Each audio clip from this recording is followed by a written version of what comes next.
আলাউদ্দিন জিহাদি ভাইয়ের একটি ভিডিও দেখলাম গতকালকে। সে আলোকে কিছু কথা বলতে চাই। আমি আগে আমার জায়গা থেকে মনে করতাম, দেখতাম বিভিন্ন সময় তিনি মাহফিলের মধ্যে বেশ ভালো ভালো কিছু এবারত বলতে থাকেন, বিভিন্ন বড় বড় বক্তাদের তুলনায় তিনি কথা বলেন। তো মনে করতাম এরকম যে হয়তোবা তিনি আকিদা যেমনই হোক না কেন, কিন্তু তিনি আলেম হওয়ার দিক থেকে বা কিতাব পড়ার দিক থেকে হয়তো কিছুটা যোগ্যতা তার আছে। তো গতকালকে যখন দেখলাম তিনি ইয়ানজুরু মুজারের ওয়াহিদুল মুতাকাল্লামের সিগা বললেন, আশ্চর্য হলাম খুবই। তার আগে তিনি প্রথমে এটা বলতে শুরু করলেন যে উনজুর এটা মুজারের ওয়াহিদুল মুতাকাল্লাম। তো পাশ থেকে কেউ হয়তো বা তাকে বলে দিয়েছে যে উনজুর এটা মুজারে না, এটা আমর। তখন তিনি তাৎক্ষণিকভাবে বলে ফেললেন যে এটা আমরের সিগা। তারপরে তিনি করলেন কি, তিনি ইয়ানজুরু ওয়াহিদুল মুতাকাল্লামের সিগা, তাও হাদিসে এসেছে, হাদিসে আসছে হুজুর ইয়ানজুরু ওয়াহিদুল মুতাকাল্লামের সিগা। এখানে হাদিসে আসার কি আছে? আর হিয়ানজুর মুজারের সিগা এটা হাদিসে আসছে ওয়াহিদুল মুতাকাল্লামের সিগা, আসলে এটা কি কোনো কথা হতে পারে?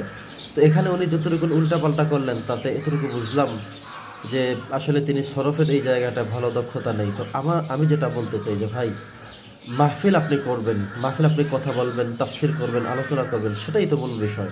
কিন্তু মাহফিল তো আপনার তারকিব এবং তাহাকি করার জায়গা না।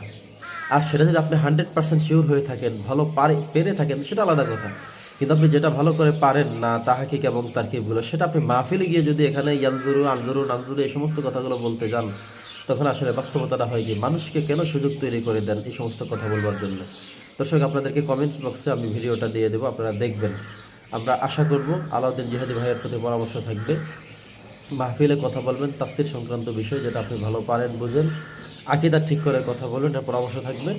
আর যেগুলো আপনি জানেন না পারেন না, সেগুলো নিয়ে অযথা কথা বলার প্রয়োজন নাই। বিশেষ করে মাহফিলে নাহু জরফের ক্লাস না যে আপনি সেখানে এটি বলতে হবে। আল্লাহ তাআলা আমাদের সবাইকে সহিহ বুঝ দান করুন।